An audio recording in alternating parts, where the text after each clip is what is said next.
Houday Nation, what's up? Jeff and G here. Wednesday night. We're licking our wounds, Josh. We're licking our wounds. Bengals lose to the Jets. You said you wouldn't talk to me for a week. I don't know that lasted, but no, you talked. How we feeling? How we feeling? Well, I mean, I think however Bengal fan is feeling right now when we went through that on Sunday. It's just. Sorry. I mean, that was just absolutely pitiful. I think that what we're starting to see are some different things in the locker room. I think there's frustration. You know, they're building over kind of predictable play calling, things like that. Growing sentiment now for moving on from GM Duke Tobin. Zach's his seat's warm and it's got to be on fire by now, right, Jeff? Well, and we're talking about today. Actually, tonight we'll be talking about maybe possibly offensive, defensive shakeup, maybe even a staff shakeup. Who knows? At this point, we're 31st in the league, right, in defense. It depends on the metric, but terrible, and I think terrible. Pretty much. I mean, I believe we are ranked dead last. It's and I was texting you with a lead. I was like, I don't even know if I want to put this text out there because I was like, maybe I'm jinxing it, but I'm like, no, they're just that bad, but I don't think we're going to hold this lead. And I hate, I don't have to go back and look at the text, but I was saying we're going to blow this. Like we're averaging 32 points a game, giving up 32 points a game and 400 yards essentially, which is dead last in the NFL for our defense. So, you can't put too much on the offense. The offense went out there. They performed. Offensive line performed pretty much. The defense. Can I ask you this, though? I was thinking about this, and, I don't want to spend a ton of time on blaming the offense when they scored 38 points. But why does it seem like when we get into crunch time, and we can look at the Super Bowl, we can look at the AFC Championship game, we can look at multiple games where – offensively, we've done pretty well, and then it gets down to the crunch time, and Taylor, it's like the moment becomes too big for him. He starts going like he was aggressive, and then he was scaling it back. And Jamar had a drop in that, but I'm just saying, like we were running the ball down their throats. Like why not keep doing that? At worst case, doesn't that kind of seem like the MO though? We either will have that first touchdown drive of the game. And then, we see what's working and then all of a sudden we go away from it, right? The same thing kind of happened on Sunday when, our running game was great. Our offensive line was blocking well for the run game. They blocked well for the pass. I give our offensive line big time credit for last game. I have to. It's not a crappy defense that you're going up against. There's some dudes on that team. Yeah. They did enough. They did enough. They did. But when you're averaging letting up 32 points a game, what'd they let up? 30. Right. 39 to the Jets. Come on. I know, but there was no pick six. There was no scoop and score from the Jets. Like it was 39 points on Al Golan, as Mo Egger calls him for 1530. No D in his name. Yeah. Al Golan. But I'll ask you this question. We're somebody at some point, probably in a year as we get into January, somebody's getting fired. So if I gave you the opportunity, you could fire one person, Duke Tobin or Zach Taylor. Which one are you firing? Duke Tobin. Okay. Why? Because I think Zach Taylor may be a byproduct of Duke Tobin. But I think if you jump the gun and you fire Zach without looking at the root or the internal cause of the problem, you could make a mistake. You could miss up on a coach that may be promising, but we all have seen don't say I is promising, may be promising. We just have been under the rule of Duke Tobin. And did he inherit these rosters? Did he inherit these players? For the most part, yes. The drafts that we've had under Duke Tobin, Zach Taylor has been there, has not been stellar. Unless you're going to say drafting hey, let's draft this Joe Burrow guy. He seems pretty Joe good. Burrow, right? Yeah. We've hit on the picks where you can't miss. But we haven't hit on a pick for as long as I can remember that is in the second, third, fourth, 5th round, Chase Brown maybe. Well, but defensively, who have we hit on? But defensively, we have not hit on anyone. And offensive line, our offensive line, we haven't hit on anybody there either. So what I'm saying is, if I had to fire one of the two, I'm firing Duke Tobin, because there may be a possibility that that's not an all Zach Taylor problem. But do you think, though, if you fired Duke Tobin, which, you know, I was listening to Paul Dehner Jr. yesterday of The Athletic, right? He was on 1530. He's on his podcast, like whatever. And he said, if Tobin was fired, it'd be the most shocking thing he's seen since he's been on the beat. And that's like 18 years, probably 16, 18 years, right? So going back well into the Marvin Lewis era. But he said that there's more noise around that than there's ever been.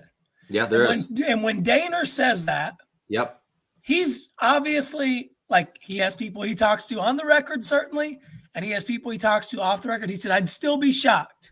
But the more this happens, the more it has to be Katie or Mike or whoever's talking to him saying, hey, man, why can't we fix this? Why is this continuing to be a problem with the defensive line, the safeties? You know, somebody said that's where I'm going. But think about this line. Yeah. That Duke Tobin, when he talked about draft picks with DJ Turner, said he found a diamond in a porta potty. And it's the truth. Like, it was a great line, but it's true. Like, yeah, out of all these top 100 picks that you've used on defense, DJ Turner probably, but even he, right? He made a mistake in that last play, and he couldn't turn around. And he's, you know, young player. That's great, though. I mean, you know, you're not going to make every play, and you can't pin that on him. No, I mean, I'm just saying. Let's talk about coaching scrutiny, right? Blowing a 14-point lead in the 4th quarter against a 1-7 opponent at home. Come on. Like, they pulled out tackling drills I did in high school today. Yep. Like, what are we doing? I know. You know what I'm saying? Like, that can't be. There's so many things. I think it's. I don't know, but I'm gonna tell you this right now. I don't know a lot, but Joe Burrow and Jamar Chase are not sitting around for a 3-year rebuild. No, they're not. They'll be gone. They'll force their way out for sure. Like, and I mean, I know Mike Brown's stubborn, but if God forbid Joe Burrow or Jamar Chase this summer say, "The hell with this," you could get. I'm not saying you should, but also Mike Brown. These are two guys you can't be stubborn with. Like, if they don't, we're not there yet. But if we go 4-13 and you keep Taylor and Tobin, if I'm Joe Burrow or Jamar Chase, I'm saying, what is the future? Because I can't trust these two guys to get me out of it. And yes, Zach Taylor has lived off his Super Bowl and AFC championship and his division championships back-to-back. The NFL, we follow very closely, is a what have you done for me lately league. And I get it. You may look back 20 years from now and say there's never been a more accomplished coach in Bengals history, quite frankly, in what Zach Taylor's done in his success in the playoffs, right? That's a matter of fact, at least in our lifetime. That's true. Yeah, right? Absolutely. Yep. Having said that, though, it is a what have you done for me lately league. And I think as he goes, this is essentially a contract year for Zach. Duke Tobin's been around since I was in high school. I think he's 1999. I graduated from high school in 2000. Duke Tobin got hired when I was a junior in high school, doing the same damn tackling drills they did today at the Kettering Health practice fields in the pros. What is that? That's not a serious organization, in my opinion. Serious about what, though? You're Anything. talking. Well, I mean. So they didn't even get Lap's number right in the recognition ceremony, for God's sake. They're not serious about anything. They said he was number 63. Now rewind 1 week. Okay. And let's say we win this game. Just humor me here. Sure. Okay. We show up tonight. We're doing our podcast, and we won that game by 2 points because or 1 point because we actually stopped on 2-point conversions. Are we still singing the same tune, Bengal fans? Probably 85% of the way of like, hey, we lucked out against maybe the worst team in the league. and this can't continue. But that's where I was going with, even when I was texting you saying, like, we're not winning. Even if we win this game, I think I even said it, we're not going anywhere because of this defense. And that's like, you look at every statistic. I mean, go back and listen to Daner's podcast with Jay Morrison, and they're like, dude, like the best of anybody that's played this, the best that anybody's ever turned it around to is 23rd in defense.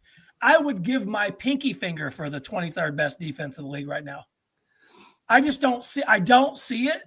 I want to think, Josh, that Jordan battles it, but you can't make those mistakes. I want to think Dax Hill's it, but you can't get beat over the top on fourth. Like, you can't. Like, that is like, these guys played at Michigan, Alabama, Clemson, South Carolina, Texas A&M. Like, these guys didn't play it, Like, how did they forget how to play football? So that's where I come back and say, it doesn't always translate. It doesn't always translate to the NFL, right? I mean, we're not developing them. Well, we haven't developed them, and we haven't developed them for years and years. I mean, there are very few homegrown products that we have had in our lifetime, our Bengal lifetime, that we can truly say, yep, they were a Bengal that, from start to finish, we drafted them, we polished them, they became a superstar, and they retired, and they're going into the Hall of Fame. How many do we have? One that I know of. Geno on defense? Mm-mm. Just in general? I would say Ocho if I had to pick. Well, I mean, if you think about that's a guy that you drafted late, you polished, you turned him into a star. He turned himself into a star too. Yeah.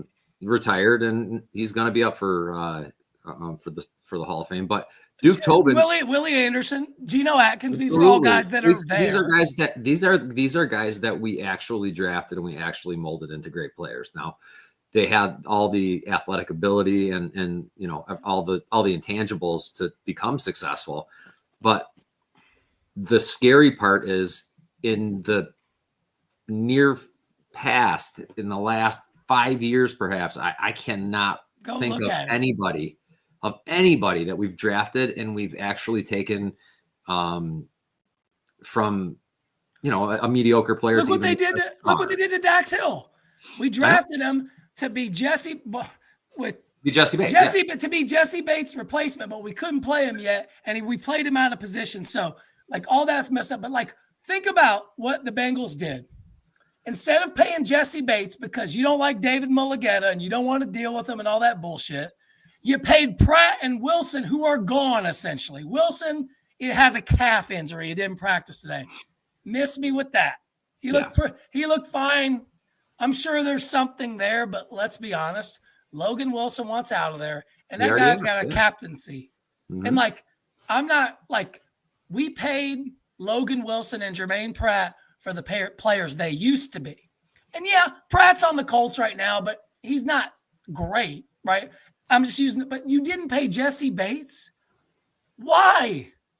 Why did you that was a guy we drafted and developed, and we let him walk out the door. Kevin Zeitler. We drafted, we developed, we let him walk out the door. Andrew Whitworth. I get it. He was older in his career, but we developed him. And we let him walk out there. And these are all guys just off the top of my head. Now, Joe Mixon, draft, develop. I mean, he's in my mind, he's always going to be a Bengal. I think he's probably may be his last year. He's not even healthy. So there are guys. It can happen. I went back and looked at the defense we had in 2015, dude. They were freaking awesome. I know. And we drafted almost every single one of those guys. Boom, but nailed them. And then what did you do? Daner brought this up again. I might as well just go ahead and quote him. He said, the problem with the Bengals is it's all a bunch of quarterbacks. Taylor, Tobin. Tobin played freaking quarterback at Colorado as a backup. I didn't know that, but he did. Mike Potts, pitcher, all of them former quarterbacks. Where's anybody that knows anything about the defensive line, the offensive line? Nothing. It's all a bunch of quarterbacks. And I'm not saying that, but it's like, maybe let's get some differing opinion in the building. So going back to your point of Tobin has his front office is him, which we keep calling him this de facto GM director, but he has assistant general. Just call him the freaking general manager. Yep. And why he has 3 yes men, Mike Potts, Steven Disovich, and Trey Brown, that are yes men, assistant general managers, got promoted last year for what? Because you drafted Joe Burrow, Jamar Chase, and T. Higgins? We could have done that.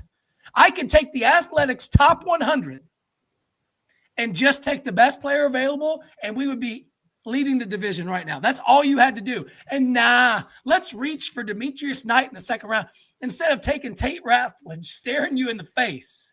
I'm fine. Shamar Stewart, this is my rant, Josh. Sorry. No, go ahead. I'm fine with the the Shamar Stewart first round. I get it. He was going to get drafted in that range by somebody. Fine. But second round, you need offensive line help.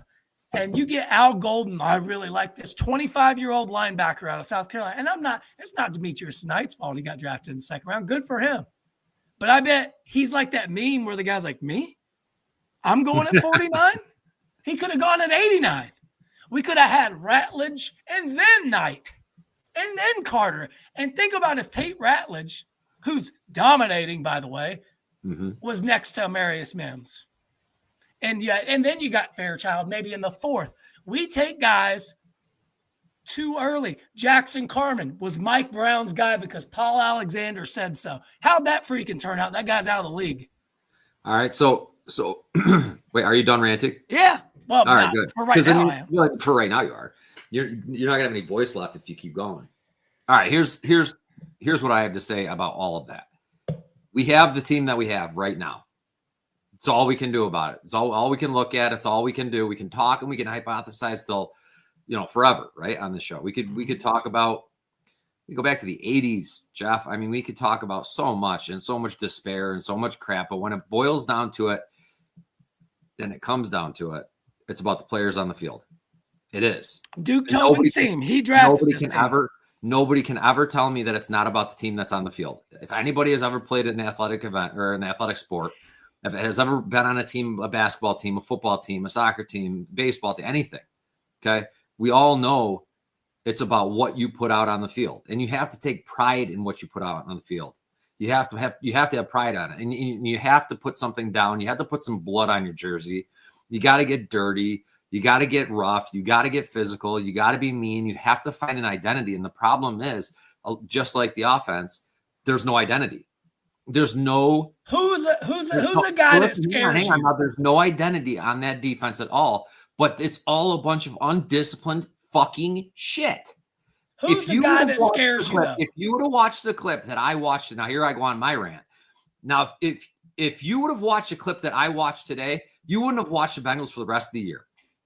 Shamar freaking Stewart, pull your head out of your ass. I've been singing it since the day that he started his crap about I'm going to sit there, I'm going to hold out, I'm not coming in because I don't like it that if I get arrested, I'm not going to get money. Come on. You look like a goddamn idiot on the field. And I know it's our fault because we drafted him. I know we put him on the field, but you're on the goddamn field. You're earning millions of dollars. Every single one of you. Millions and millions and millions of dollars. And it doesn't piss you off to be on a team like that? Look around at your friends. Look around at your teammates that you've been together with forever and say, 31. I guess, there's nowhere to go but down. Come the freak on. Shamar Stewart rushes on the right-hand side. This is the game on the line. You know what play I'm talking about? Yeah. Okay. Let me run it through. Game on the line. 2-point conversion. Fields is in the pocket. Shamar Stewart rushes up the right side. He stops short of the quarterback. Okay. The quarterback rolls right out of the pocket, which that then means he's supposed to be pushing to the high side of that quarterback. He's supposed to be chasing that quarterback from the backside or side to out of bounds. I know that, Jeff. I play goddamn soccer. Okay. He takes an in route. He does one of these, swings in, and he comes inside the play. And all of a sudden, Jeff, he's behind the linebackers. I'm not even kidding. I know. He doesn't even know the angle to take to get to a quarterback. And that's just our first round draft pick, who is supposed to be some badass that he's not. He's not. Well, so let me ask you this. Jeff, if it's anybody on that goddamn defense, anybody why on is he that playing? Defense, Taylor said Taylor said we have to build because experience through, like, he's basically saying Stewart, Knight, and Carter are playing. Yeah, I understand that. Okay. I understand that. Okay. But what I'm saying is what I'm saying is what that shows me, that play, and I'm getting to my point. Okay. Yeah. My point is this. I don't think that is an unskilled athlete on that field. I think that I know that all of them are extremely skilled athletes. What that tells me is that they're undisciplined. They're undisciplined in their approach. How many times, Jeff, are you going to see just a bubble screen on the outside every miss time a tackle, and then the next guy misses running that. I wouldn't even stop running that because we have undisciplined corners, defensive ends, linebackers, and safeties that overplay plays. They're not that relentless motor after the quarterback guys. I haven't seen one of those. The only one on that defense, in my opinion, that is enjoyable to watch is Turner, and I would put a close second, Carter. I like watching Carter. I think he's going to be a heck of a linebacker. Besides that, I don't have fun watching anybody. When I saw that Shamar Stewart, Dax, I can see it. Dax has, he's okay. That's just a sample size, though. That's just one example. But how many times throughout the game could you point out a Shamar Stewart play? None. Not Shamar Stewart himself, just a play like that. None. Because it's just mind-blowing to me that you can have that little pride in what you do and you are that undisciplined as a football player. You are getting paid millions of dollars, Jeff, to be on that field, to be disciplined, to be smart, to be ready, to be skilled, to be gifted. And they're all of those things, but they're not disciplined. And that's why we can't stop a goddamn offense. And so I saw something, and all that I agree with. We, in the interior defensive line, there's no one, like, even like Miles Murphy at times, he pushes up to get, like, they would consider it a win. Like, if you look at the percentages. I say Miles Murphy. He's winning some reps, but there's nobody else there. Listen, if Miles Murphy's on the edge and he's rushing the quarterback, I'm okay with it. I think, is it my dream scenario where he's rushing? No, absolutely not. But I mean, in a pinch where he's got to come in, I mean, he is winning some. I mean, I think there's something to, like, if we could just fall ass backwards for Shamar or Miles Murphy or Chris Jenkins or any of these guys to get a sack, maybe it would build some confidence. Maybe it would take, but it's just not happening. And then you don't have Trey Hendrickson. He's clearly not healthy. I doubt he's going to play this week. But so let's talk big picture a little bit. The team is what they are, right? Flacco's hurt. Maybe I'm not watching it. I'm just be honest with you. I'll listen to Lapp and Dave. I'm not watching Jake Browning play. I'm not going to do it. You don't want to hear him say, that's why you shouldn't have sat me. I hope. I hope Jake. I mean, if he gets, I think Flacco hopefully will take a shot and play, and then he'll over the bye. I think he's playing. But this is the team. But big picture, right? You got the Bears coming to town. I think they're top. I'm done even looking at injury reports because the Jets had their best corner and best receiver out, and they kicked our ass. Yep. So I'm not even going to worry about that. The Bears do have a lot of people down on the receiver side. But let's just say big picture, though. Okay. I see a lot of hot takes about, the Bengals, they just need to lose every game, be done with it, blow it up, all that. Okay. Or let's say the Bears beat the Bengals this weekend. You're 3-6. I think you at that point have to say it's over. Let's play out. But at that point, play all your young guys, trade off who you can, move on. But let's say the Bengals do win, they go on the bye 4-5.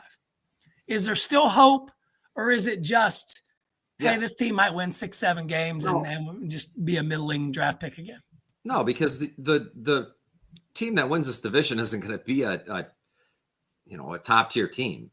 The team that wins this division it's going to be the same as always. It's going to come down to a 500, just barely above 500, maybe sub 500 even, so whoever wins the division, I think is going to definitely is making the playoffs. But that is the divisional. They're going to get their ass kicked by the Patriots or the Bills in the. Oh, absolutely. We get murdered. They'll score 85 points. But the question is when you have okay. So here we go. Which we play both those teams still. So we do. We have zero time to lose. Every game is a must-win game. We talked about this last show. Yeah. And we don't have time as an organization to fix the problems that we have. Where did that start? When did that start?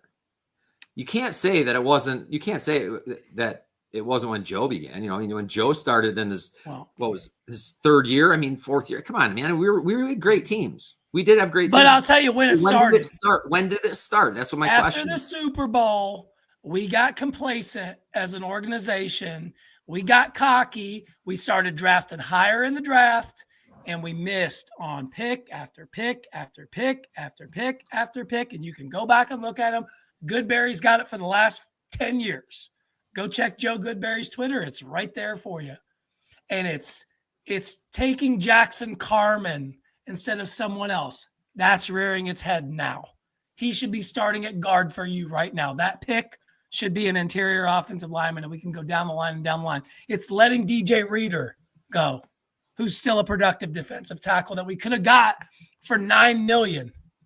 Nah, we don't need him. We're going to go get Sheldon Rankins. How'd that work out? Who, by the way, he's playing well this year. Of course he is. Then, so it's all these go look at it, man. Like, it is horrible.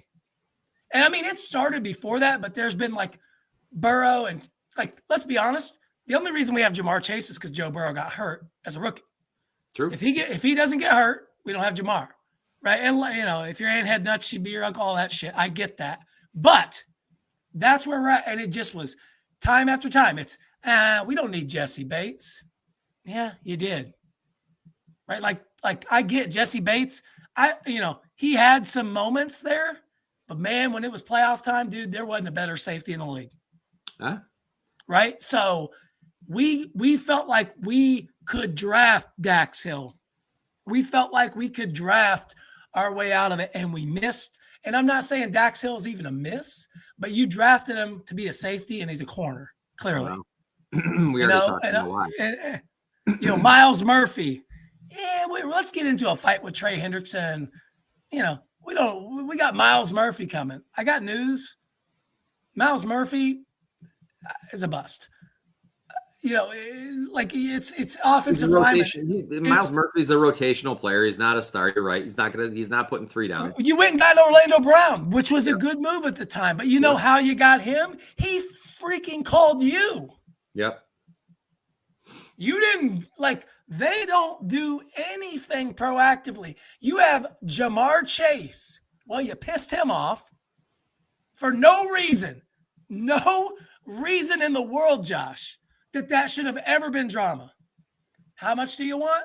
Justin Jefferson at 35. We'll give you 37. You good? All right. Now he's making 40 plus. We don't want to pay $1 to pay 10. It's ignorance. It is incompetence from the top down. So how does it get better? It doesn't until somebody said on Twitter, one of us, the guy said on Twitter, until one of us marries one of the Blackburn girls and takes control away from the parents, because that's the only way it's going to happen. So one of the Twitter trolls marries one of the Blackburn girls and goes in and maybe changes things around. That's the only thing to say. But Katie Blackburn's what, 60? She's going to be around for a while. Paul Brown Jr. or whatever the hell, the son, he's a doofus. It's just a bunch of lawyers that don't really want to win. They want to make money and have a competitive team at times. And Joe Burrow, if you're Joe Burrow, he's not an idiot. You saw him on the sideline shaking his head. Yeah. It's a GIF all over Twitter. I know. Go look at. I got to figure out what moment of the game that was where he's just like. Well, I just keep seeing it back and forth. I haven't seen when it was. Just trying to see this because I know we have so we finalized a long-term extension for Paycor. So that's through 2036. Do we make it till 2036? As an organization? Yeah, of course. Like they're not going anywhere. If we beat Chicago, I'm not talking as an organization. I'm talking about, are you and I going to make it to 2036? I mean, yeah, but I think still orange. I don't want to be looking here in 2036, and that Joe Burrow left or retired or got traded on bad terms. Yep. Joe Burrow needs to have a statue. Jamar Chase needs to have a statue. Whether they win a title or not, I don't know. I doubt it, right? Like I honestly doubt it. We've never done it. But I think at some point the organization is going to be there. But you have the two best players that have ever played for your organization are currently on the team. And I get it. People may say, oh, this player, this. No, these are the two best players when it's all said and done. Whether they finish their careers as Bengals or play 90% of their careers, or maybe they go somewhere it happens. I get that. I want Joe Burrow to have played a dozen years for the Bengals. And then if he, maybe doesn't have it as much anymore and he goes to another place or something, I can live with that. But it can't be because the organization screwed it up. But it's headed that way. I just don't see how that changes. Give me your Sunday's prediction, Jeff. Bengals will probably fucking win 34-24, and we'll be right back here saying whatever it is that we say, they're going to do the opposite. So we might as well just say, yeah, we're going to get blown out. I mean, no, I think these are the moments where, yeah, they make you scratch your head and shake that it's just. We'll be watching and we'll be like, wait, how did why does the defense look good and the offensive line looks like crap now? That's what it'll be. I mean, that's what we'll be talking about. Yeah, and my buddy's in here. He's a big Pacer fan. He says nobody gets a statue without a championship. I bet you'd want a Reggie Miller. I bet you want a Reggie Miller. There's a big freaking building. That's right. I was going to say you see one every day plastered on the side of it. That's right. And that's coming. It's not a statue. Okay, so we can paint Burrow and Chase on the side of a building. Fine, but if they win it, I'm saying like that's the type of. This is where this should go. And we can talk about this like how something we want. We'll wrap it up here. But I don't want to not be a Bengal. But I promise you this: if Joe Burrow and Jamar Chase leave the Bengals, the way a Carson Palmer or a Whitworth, really tough. You will lose tens of thousands of fans, and they ain't coming back. Joe Burrow is the most likable player to ever put on the Bengals jersey. Yes, he's been injured. When he's not, he's freaking awesome. Except week 1. Right? That's just a given. Week 1, he sucks. I get it. I don't know what happens. Yeah. But that's my thing to the organization. Fix this. I'm not saying you got to fix it this year because I don't think it is fixable this year. But when 2026 rolls around and Burrow and Chase are back out there next year, it can't be Geno Stone and Cam Taylor-Britt and you insert name here, right? Those can't be the guys you're hanging your hat on. So your final thoughts, Josh. What's going to happen Sunday? We're going to get blown out? No, we're going to win. We're going to win by 10.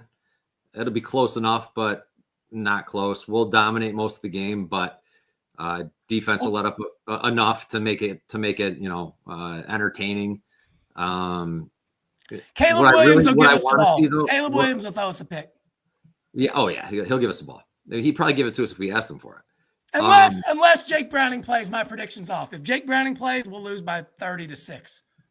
Yeah. Here's one thing I want to see. Okay. Yeah. I want to see urgency.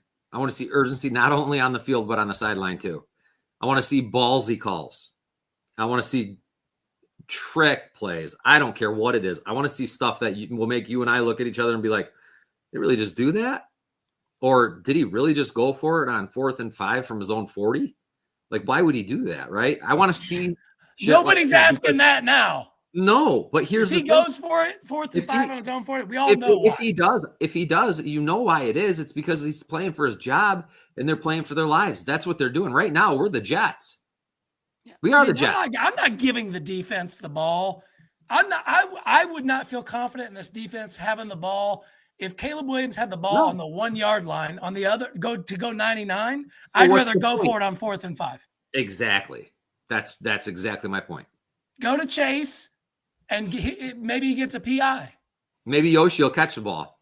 Don't get me going. No, don't get me going on that. I know you got. We got to wrap it up here. So, Andre Yosivas, just catch the freaking football, man, or go put another billboard up. I get it. You're a good-looking guy, but you know what? Some guys can't have it all, and you can't catch. So, we'll see. But all right, Josh. Well, rants are over. All right, man. 36 minutes in. Who day? Let's go get a Sunday. Let's go. Let's go get one on Sunday. All right. All right. Later, bro. All right. Bye.